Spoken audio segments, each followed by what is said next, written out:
Okay, it is recording. All righty. Okay. So, um, welcome, class. Today we have some questions for Mr. Wesley Gabrielsen. I know Wes from my background with pickleball. He is a high school teacher at McMinnville High School and a hell of a pickleball player. Wes, do you want to introduce yourself, say a couple things about yourself? Sure. Well, thanks for having me on here. Uh huh. Like you mentioned, I am a high school history teacher. Also coach tennis at the high school. This is my, I want to say, 12th year teaching. Wow. And just to get a little background about you, how did you get into teaching? What gave you the teaching bug? Did you know that's Um, what you always wanted to do? I would say that I grew up in a family that had a lot of teachers. Both of my grandmothers were teachers. Both of my parents were teachers. Uh-huh. So education was always very important in our household. And I want to say, lived the lifestyle of the child of an educator with summers off and working hard during the 9 months of the school year. So I also really enjoy working with people and kids Uh-huh. especially, and so those things all together gave me the inspiration to become a teacher. Okay. Well, I'm happy you became a teacher. I'm happy you started playing pickleball because I don't know if I would have met you otherwise. Yeah, that you were right. Okay, well, we've got some pretty good questions for you. I don't know if you remember um, on SportsCenter, they used to have this segment where they'd have the hot seat and Yeah. then they'd have someone on, they'd ask them some burning questions. So that's what we're going to be doing. Okay. Okay, so we're going to start out with our first question. Classrooms contain a vast array of young people who have a multitude of different experiences, feelings, and ideas. How do you make the content you're teaching relatable to each unique individual student? Well, that's a great question. It's something that we talk about a lot during in-service meetings, during staff meetings, specifically at the beginning of the year as well. I feel pretty blessed and lucky because of my position as a social studies teacher, Mm-hmm. where there's a lot of topics, whether we're talking about history, we're talking about politics or government. There are a ton of topics that connect directly to the present, even though we're studying the past. And Mm-hmm. so I feel like when we teach students content and when we give them some sort of assessment, it's, I don't want to say it's easy, but it's definitely available, maybe is the better word, for us to create activities where kids can connect a topic to their life. I Mm-hmm. know, for example, with my freshman history class, we spend a couple of weeks looking at different forms of government and looking at um, just how those impact the citizens of the countries that have those forms of government. And a lot of what we do is ask students to create modern day examples. So when we tell a freshman student, hey, have you heard of a dictatorship? A lot of them think, well, North Korea. Yeah. So there's a lot of examples that we can pull from. We also spend some time looking at the political spectrum. And what I tell my students before we begin that unit is the great thing about this unit is it's all based on what you believe in and what you know. So the way that you feel about certain topics will help guide your education throughout learning about political issues and how governments work. So I feel like there's a lot of content that can be applied pretty easily to their lives. Very good. Okay. Number two, how do you maintain a rigorous intellectual learning environment while still making lessons and assignments fun for your students? Another great topic we talk about all the time. Uh-huh. You know, most of my teaching schedule involves at least two-thirds of it is a freshman history class. And we have a unique system at our high school where kids are not tracked in social studies as freshmen. So I have actually a blended class. So for students that opt to take advanced history, they complete all of the activities we do in the full class, but they also have some supplemental activities or differentiated activities. And so that allows them to maintain that rigorous intellectual environment where they are pushed a little bit more than the on-level students. Mm-hmm. I think if education isn't fun for people, then we're not doing our job. And I don't feel like fun means we're not going to do anything or learn anything. But in social studies, again, we have some more freedom to craft lessons that are a little more hands-on, a little more simulation-based than you may see in math Uh-huh. or another subject. So I like to use a lot of simulations, how forms of government work. I've done a trench warfare simulation that's very contained and safe. But at Uh-huh. the end of all of those simulations or throughout, there are breaks in the action where we students will maybe simulate trench warfare, we'll watch a video of it, and then they're going to write about it, or they're going to Uh-huh. have a quick discussion. So I feel like sprinkling in those activities and really mixing up lessons allows me and other teachers to maintain the intellectual learning environment, but also make sure the lessons are fun and memorable. Right. It's hard. It's hard to learn when you're not having fun. It's much easier when you're having fun. Completely agree. I know just in the past, some history courses for me have been uh, not my favorite, Sure. and I think part of that was probably the entertainment factor and relating it back to me. How do we rate the late King Louis back to present day millennial 20-year-old? I completely agree. No, it's tough, and there's topics. I think honesty is also a super important quality and trait for a successful teacher because I'm honest with my students. There's a unit. Our class has changed a bit this year with our freshmen, but for the last 9 years, we've had a unit on the Russian Revolution, which isn't Uh-huh. the most exciting thing on the planet for a lot of people to learn unless they really like the Russian Revolution. Right. But we always threw in some hands-on activities that made it more memorable for them. Some total physical response activities where they were reciting, a cause of the revolution while going through some sort of gesture so they could remember it for their assessment, but also have fun with it. Mm-hmm. And the honesty piece ties in because at the beginning of that unit, I've always told the students, hey, I absolutely love teaching history, but there are some topics that I don't really know a lot about or like compared to others. But it's Right. my job to find ways to make it entertaining for you. Right. So I think they appreciate that honesty. Definitely. It's a two-way street, honesty. Yes, it is. Okay, let's jump to a scenario. So here's the scenario, Wesley. We've got a non-native English speaker who's having trouble understanding and relating to some of the relevant course material. How do you ensure that that student gets the same quality of education as the other native English speakers? That's a great question. It's something that I feel like education is always trying to grapple with moving forward each year as demographics are changing in the country specifically. Um, Sure. in McMinnville where I teach, 40% of our student body is Hispanic, Uh-huh. and we have a very flourishing, successful ELD. I know other schools call it ELL or ESL program, where I typically have quite a few non-native speakers in my classes, and then those aren't necessarily just Spanish speakers.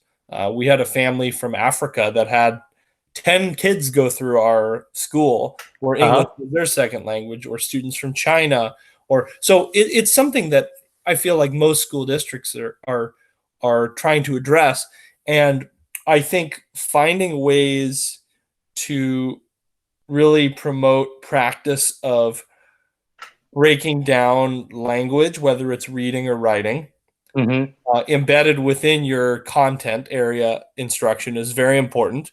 And it's Mm-hmm. beneficial, providing sentence frames, for instance, for a writing activity, instead of saying, hey, write me a paragraph about the causes of World War I. Providing sentence frames for kids to follow is a way to help a non-native speaker improve their understanding of course material because it breaks it down a little bit more. And that also helps all of the students improve their writing as well.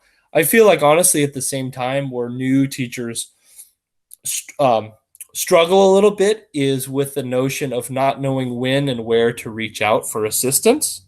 Right. And I feel like the more frequent cooperation you have with your ELD teachers or department, using resources within the school is also another important part of layering in a better instruction for those students. Right. Okay. I just want to make a note for everybody who's watching. We are now 3 for 3 on great questions. So let's see if we can keep this streak going. Number 4. How do you establish goals for your students? Do you specifically lay out goals for each student, or is it more so for the collective group? Another great question. Okay. Something I'm hoping you're 3 for 3 on great questions. I hope the answers are coming close to the great mark. We'll talk about that at the end. That's something I feel like whether people have been teaching for a year or 12 like me, or one of the people I collaborate with a lot, she's in her 32nd year of teaching social studies, and it's phenomenal and is working harder and harder. All of us try to figure out this question every year. And I feel like we're very, even with best practices and changing our instructional strategies each year to fit what our students need, we're still very teacher driven in terms of our goals for kids. And throughout my 12 years, it's been the notion of you put the goal or the objective on the board. Other times you have the students create it and write their own. I feel like it's really important that we have goals for the students that we share at the beginning of each lesson, not just each unit, but each lesson, and come back to at the end because it gives relevancy to the lesson. But also, what I like to do a lot of throughout the semester or even after a semester is I have the kids reassess how the previous learning unit went. And moving forward for their warm-up for the day, instead of answering a question related to content, create a goal for themselves in my class for the next semester or the next week. So I feel like it has to be, both categories have to be addressed. I think you have to have teachers creating goals and continue to, but kids need to make goals for themselves. Definitely. I'm going to throw something at you here. It's not on our question sheet here, but I just thought of this. Let's throw another scenario out to you. You've got a student who is breezing through the unit and the material effortlessly, and it's just not quite enough for them. How do you make sure that that student is still being challenged? That's a great question. I think what you see more often than not, what I've seen with high school kids, those kids who maybe feel that way tend to not surface their feeling out of maybe respect or maybe fear. I've never had a kid, at least they don't surface those questions or their feelings until maybe a couple of weeks into them feeling that way. Right. I've never had a kid right away come up to me and go, "Hey, I'm not feeling challenged. What else can I do?" I feel like kids eventually get to that point, and I appreciate open, honest communication with kids. So if those kids have come to me, one of my advanced students this year felt like she wasn't getting pushed as much even in the advanced. So she came to me and I gave her not extra assignments, but I gave her some videos. I gave her some readings. I gave her some things on her own that she could do. Right. I feel like that process has to be pretty individualized. Right. Okay. Well, thank you for that answer, Wes. Let's move on to number 5. How and when do you decide what assessment tools are most relevant for the lesson or lessons you are teaching?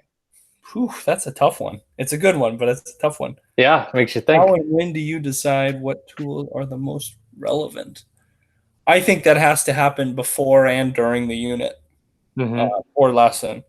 We have this, I've taught the same freshman history class for 10 years. The content has changed a little bit, but the assessment at the end of the unit is mostly the same assessment that I've had the last 10 years. But Mm-hmm. every year, based on how kids have done during the unit, I will change some of the questions. And sometimes I will do it based on the class.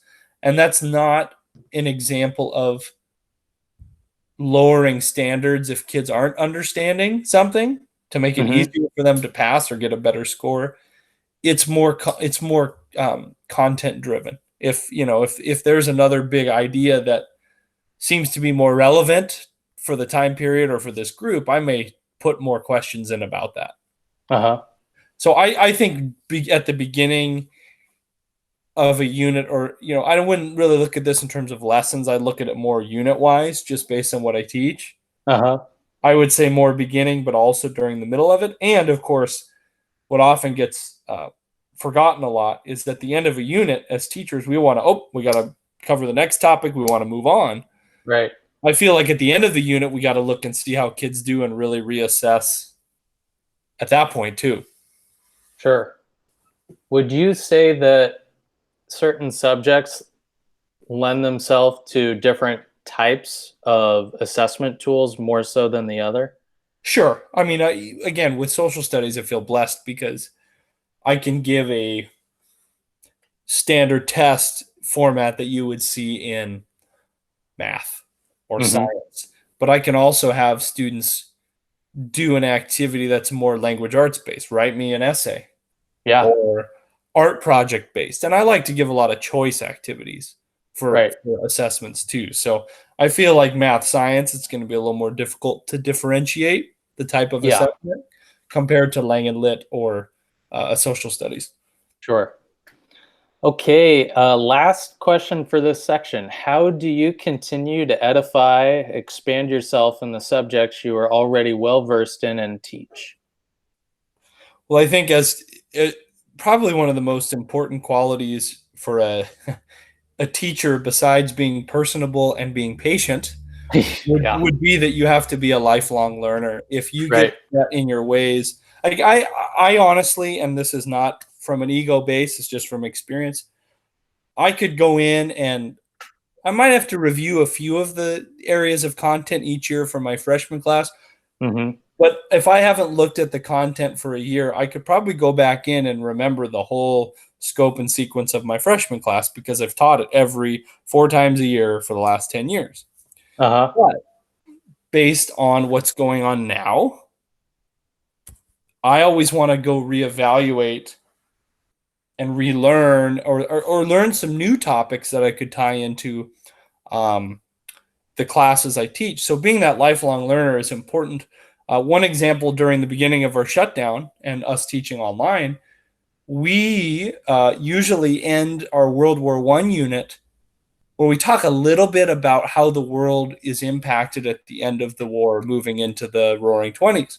Mm-hmm. Well, we felt it would be really important to focus more on the Spanish flu because of what's going on with COVID. Sure. So that was an example where my ninth grade teaching team of social studies teachers that I lead, we kind of divided up some content and created a whole week's worth of online lessons for connecting the 1918 Spanish flu to the COVID shutdown and going, finding journal entries from people in Portland who lived through Spanish flu. And we all had to relearn and teach ourselves about new content that we weren't familiar with.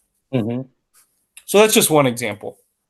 I like that a lot. Okay, let's move on to the next section. So we got another fun scenario Okay. for you. Just to give our viewers a little context, we were talking about some staff meetings earlier where you've got hundreds of educators on one call, and inevitably there's going to be differing opinions. So this plays in a little bit to our scenario here. Okay. Okay, in a meeting full of other teachers and administrators, a colleague expresses an opinion that you vehemently disagree with. You feel compelled to respond to this individual. Your blood pressure's up a little because you're sensitive subject. It's a subject you're highly enlightened and educated about. How do you choose to react and conduct yourself, provided you do decide to say something? Okay, so I didn't look at the last part of that question, but I was going to say it's circumstantial. If we're in a staff meeting, Yeah. even if it's something I really disagree with, I probably wouldn't share out in that environment. And it's not out of fear, but I would address the person.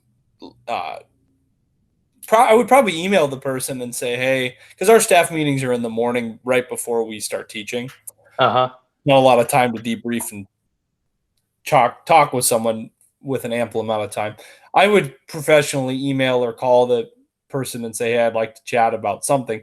But if it's in a smaller, SLC meeting like the ones that I run, I would definitely chime in as we go around the horn and respectfully wait for the time to jump in and share my thoughts. And we had it this morning. I know you and I were talking before we recorded this. Uh-huh.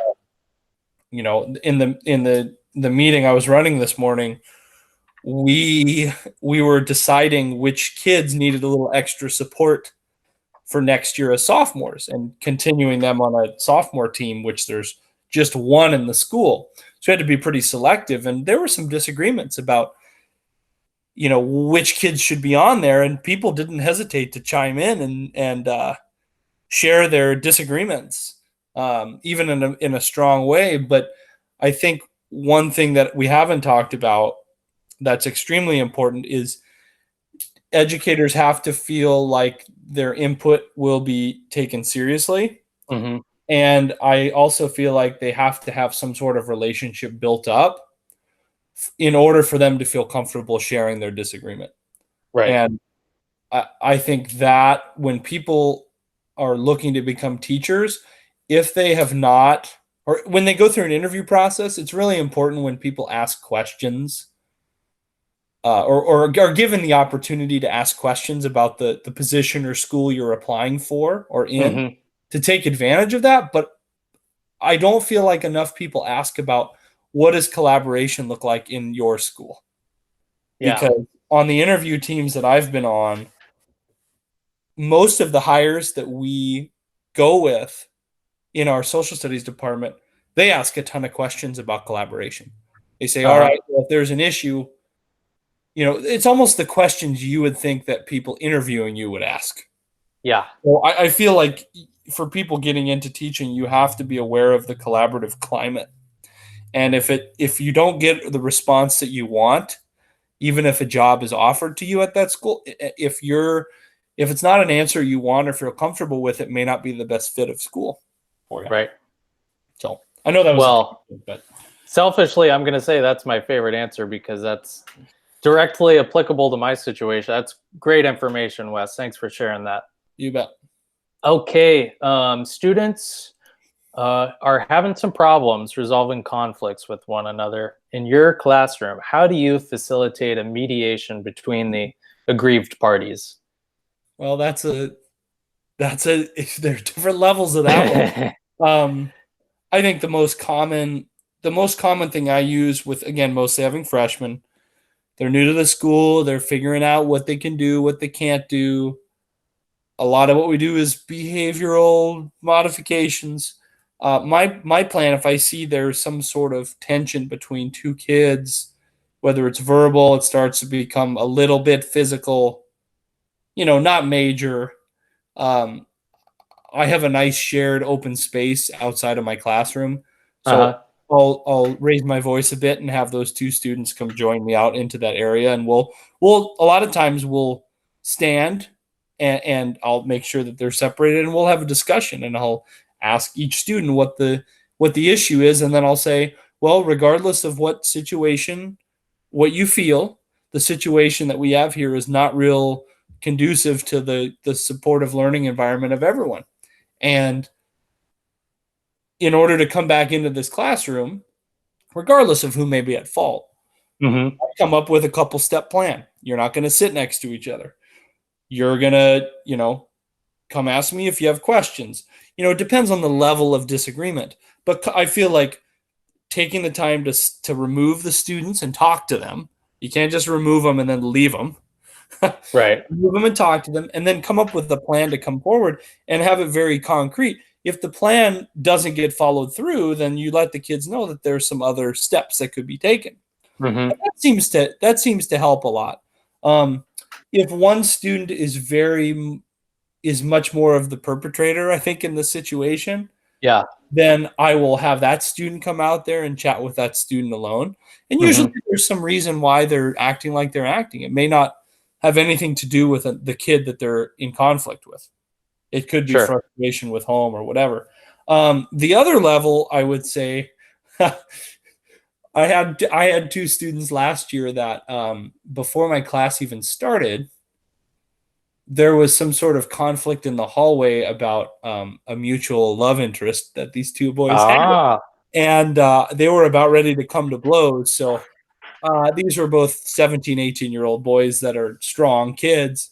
So I then wedged myself in between the two of them, and needed to call one of our deans / security folks to come up and take one of the kids away. And they were about to hit each other. But two great kids who just had an issue in the moment, and we got the full picture, and then moving forward we had a plan that worked. So I feel like you need to address and not just remove a problem. Right. Okay, thank you for that. Next question. When you encounter a challenge or hardship, how do you persevere and overcome that challenge as you yourself an educator? In what ways do you challenge yourself to be a lifelong learner? So challenge or hardship, are we thinking about within a classroom here, or are we?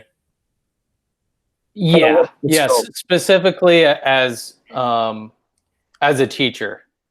So like workload, are you talking like workload? Yeah, anything like that. Yep. I think coming up with plans, but also realistic plans for what you can get done. This time period has been especially difficult for our students, but also us, because we're used to that social connection, but we're used to having a routine and having to establish a routine. I mean, I've had a little bit of, I won't say hardship, but challenge during the first couple of weeks of this, figuring out how much work to do and when to shut it off, because you can work at any point in time, that you want. Whereas at school, you have a limited amount of time to get your stuff done.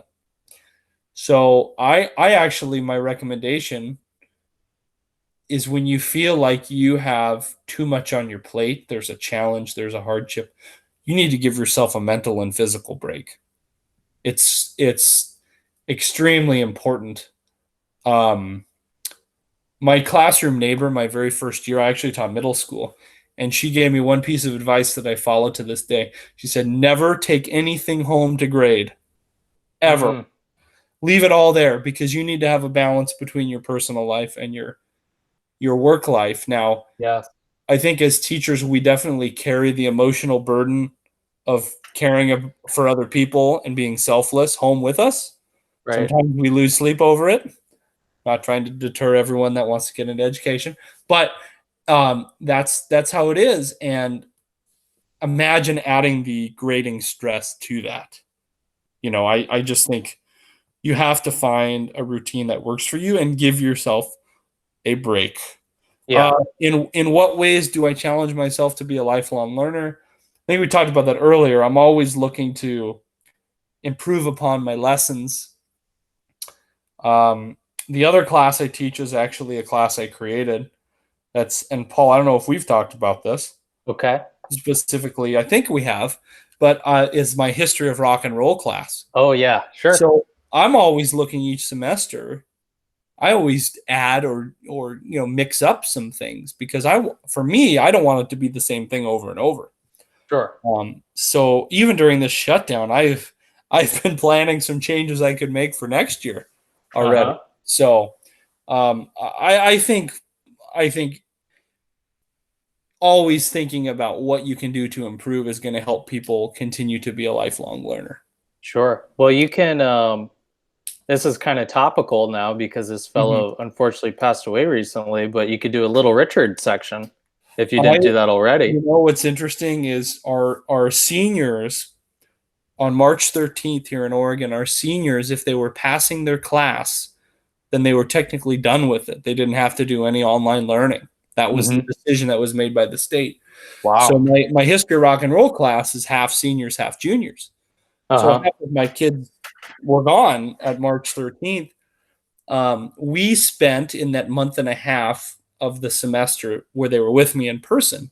We spent a couple of weeks looking at 50s rock and roll icons, and we spent some time on Little Richard. Uh-huh. I had like four seniors who I hadn't heard from in a month and a half because they were done with my class, emailed me about Little Richard Yeah. when they heard that he died, and said that they went and listened to his music. So, um, you have Little Richard, you've got Bill Withers, you've got John Prine, Hmm. you got all these artists that have died unfortunately during this time. But I know it's been, well, we can talk about that later, but yeah, we can. it'd be too long to talk about Yep. now. Okay, so next question. How do you demonstrate to your students that you are invested and care in their educational journey? The honesty piece is huge. Yeah. There's this great thing that I found that I know a lot of teachers and administrators use, and pardon me for forgetting the exact wording of it, but it's like 10 or 11 things that you can do that require zero skill. Uh-huh. And it's a list of things that I tell my kids on the first day they're with me. I'm going to do all of these things in this classroom, and you can do all of these things as well. And it's like being accountable, having energy, caring about people, just things that humans can do without trying, honestly, uh, Uh-huh. whether they recognize it or not. That and honesty is one of them. And from that first day, some kids may go, "Oh my gosh, Mr. Gabrielsen is like kind of crazy over the top because he brings a lot of energy." I said, "No, these are but a lot of kids appreciate." Well, let me just say this. Relationships are everything. So Hmm. it doesn't matter what you're teaching. If kids trust and respect you and enjoy the environment, they're gonna do anything for you. I mean, they're Hmm. gonna they're gonna try.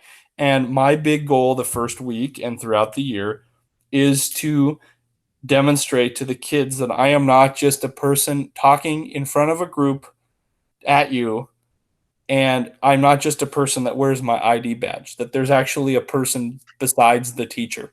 Right. Kids, you don't have to tell them, if you're not married, who you're dating and what your activities are by any means, but having mutual interest in a kid talks about liking football. You can talk to the kid about football. I've got 3 girls in class this year that love Tupac, and they could not believe the fact that I knew who Tupac was and appreciate Really? I'm Tupac. surprised they know who Tupac is. Yeah, and so and so for them, that again, that changes the way they look at things and the way that they Right. work for you in your classroom. So having that personal connection is huge. And the last thing I'll say is there's this notion of why are we in school? Like, Right. what's the point of it? For some kids, and there's two kind of different parts of the spectrum. It's academic intellectual preparation, and on the other end, it's positive environment. And kids can fall on any, depending on the kid, they're going to be at any part of that spectrum. The super advanced kids are going to need the intellectual piece. I feel like most of our kids need the positive environment. So Yep. it doesn't matter if the kids have an A through an F.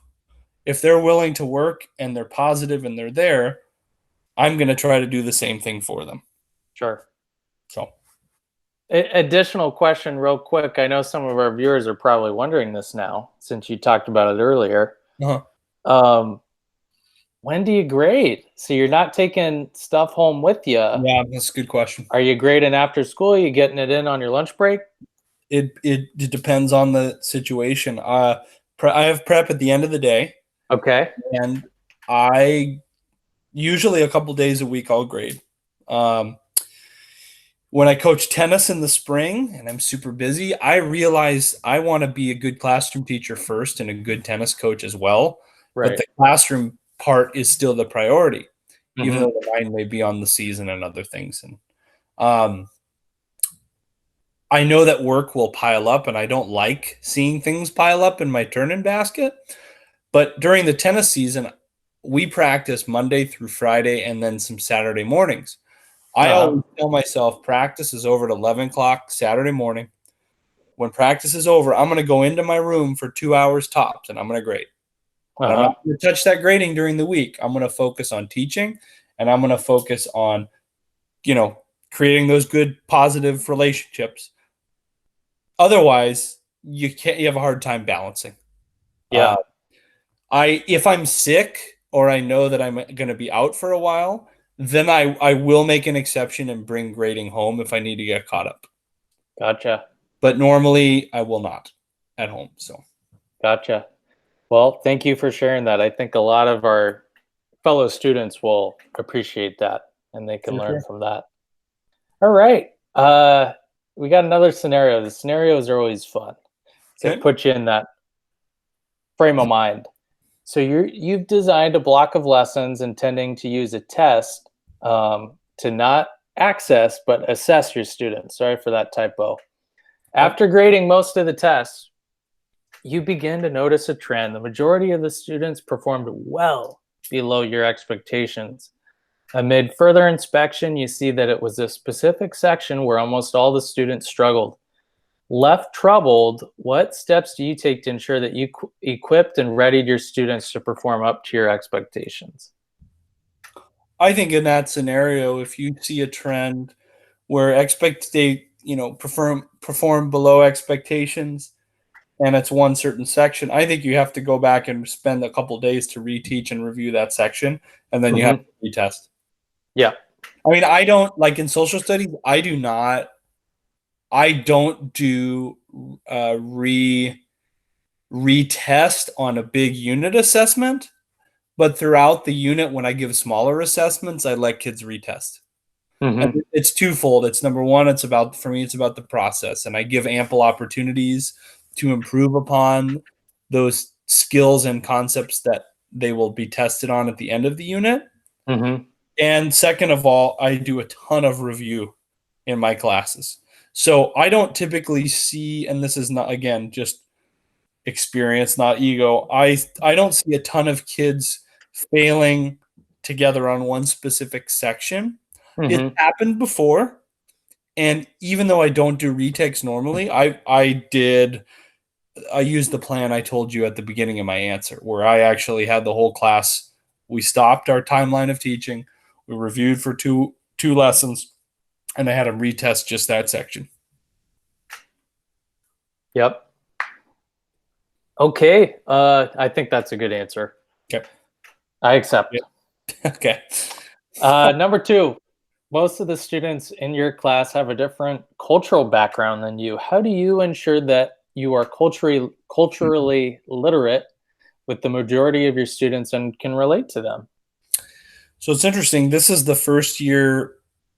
I think I shared it in the interview, the demographics of where I teach. Uh-huh.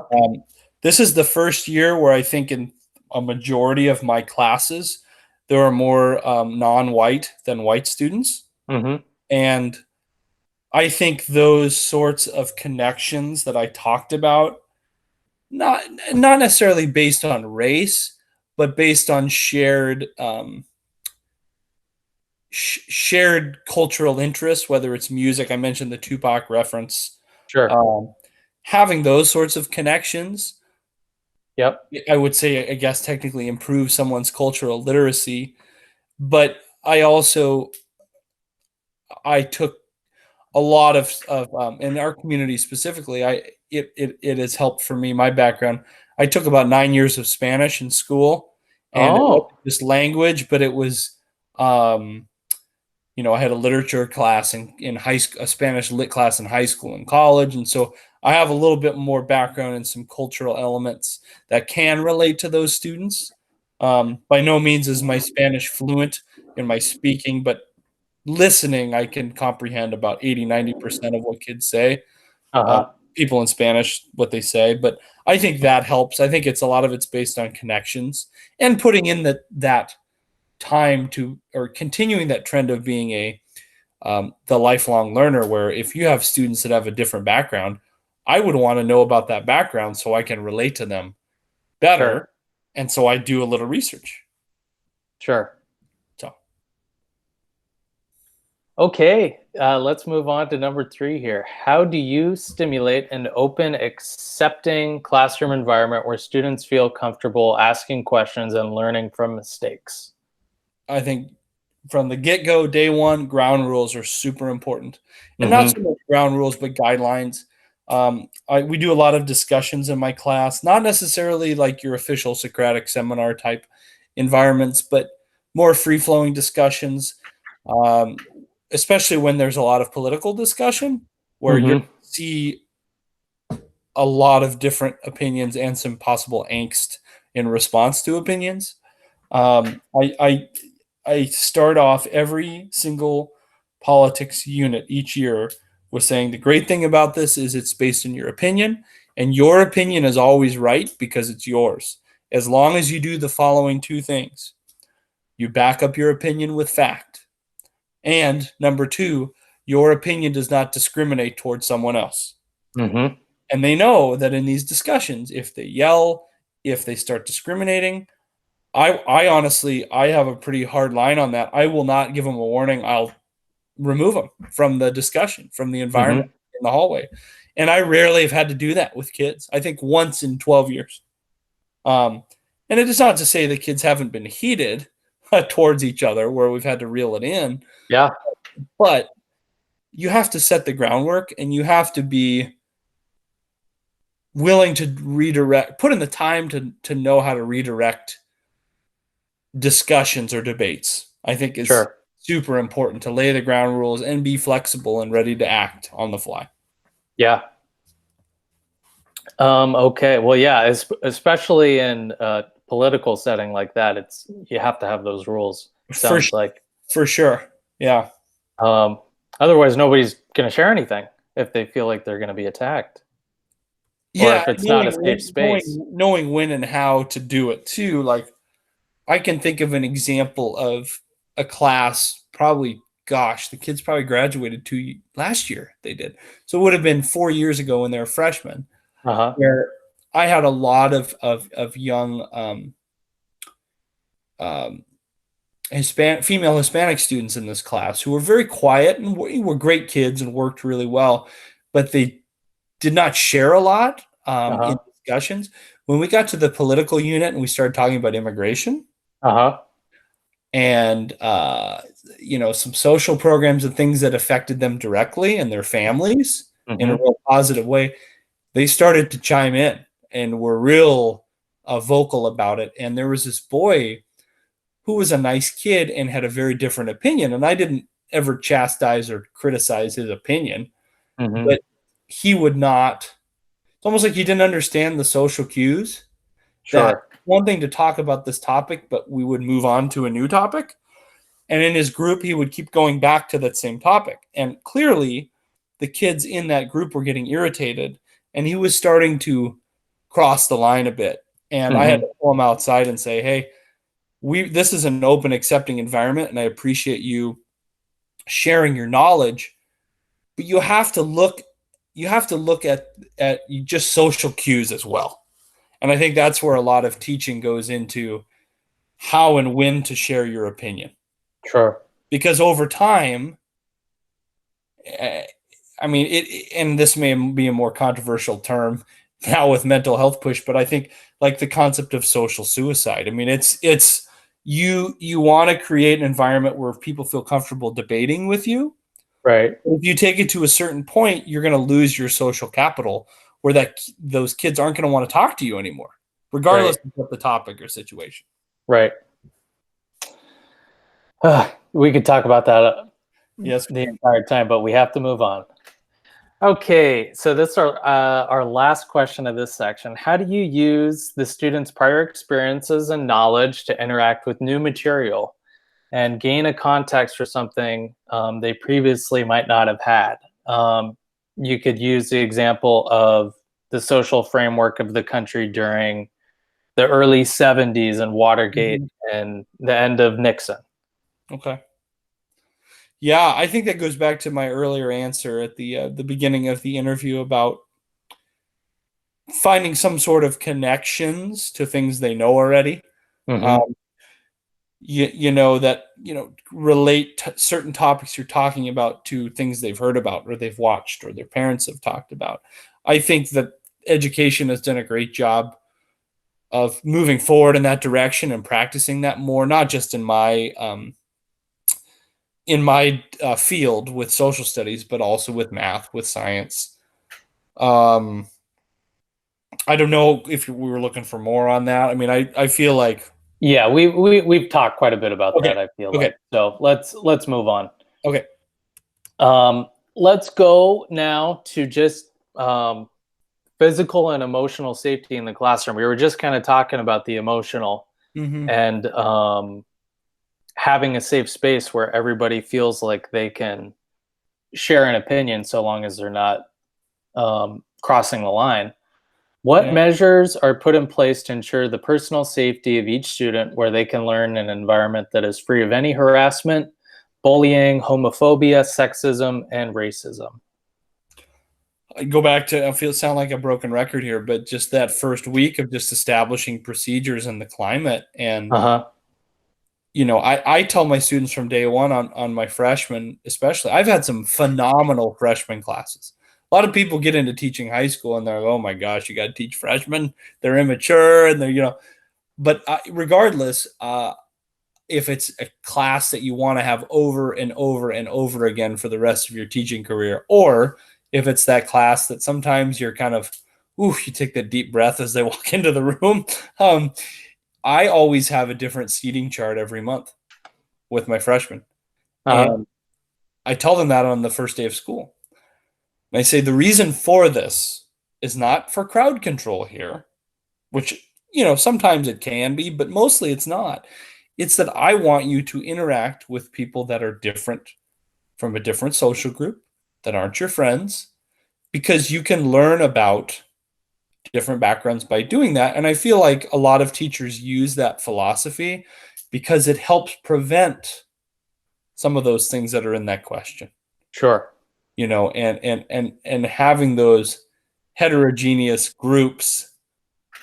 And when the kids know that's the expectation, I feel like that limits the stimulus to actually maybe want to bully or harass. Now, it's happened. Sure.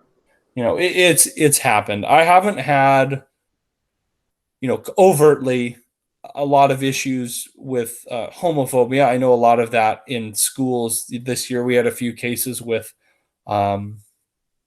social media bullying in regards to that, and sexism and some racism. But I think in addition to having your own plan is also, again, something you could ask in an interview. How does your school deal with these types of issues? Sure. And having a good collaborative effort between your deans, your counselors, your administrators, your disciplinarians, and the teachers. Sure. You know what to do in a step-by-step process. Sure. Yep. All right, Wesley, we've come to the end here. We're going to finish you off with the scenario. Okay. You notice a student who is quieter and is consistently the subject of unwanted physical touching by another student. Though the student who is being touched doesn't say anything, it is evident by their body language that they are receiving unwanted and non-consensual physical attention. How do you handle this situation, and what steps do you take to ensure the safety of all your students in your classroom? So about 5 years ago, I had a scenario similar to this. Okay. And kids were friends. It was a boy and a girl, and they were friends. But I noticed the girl just seemed a little on edge, and the boy wasn't, I don't want to say wasn't touching the girl in genital areas or anything by that means, but was maybe a little too much in the bubble. And I don't know if they were quite touching the kid, now that I remember. I don't think they were touching the kid, but the girl seemed a little more on edge. So similar to a disciplinary issue, which I would consider this to be. I pulled the student out in the hallway, and I had a real honest conversation with the kid and said, Mm-hmm. "This is what I've noticed. This is your friend is uncomfortable." I said, this is a warning, obviously, but it's something where I feel like when that sort of scenario happens, Mm-hmm. anything physical, it needs to go to the next step right away. So Right. I called. Um, I had the students stay out in the hallway. I called my dean of students, and he came up as I went back in the classroom and took the kid down and had a conversation. Uh-huh. And the plan was made that, hey, if this happens again, there's going to be suspension. And we moved the kid's seat so he was away from that student, and we Uh-huh. didn't have another issue the rest of the year. Gotcha. Okay, Wes. Well, thanks for Oh, I know it's kind of a sour note to finish on. We talked about so much fun things. We have to end it with physical harassment.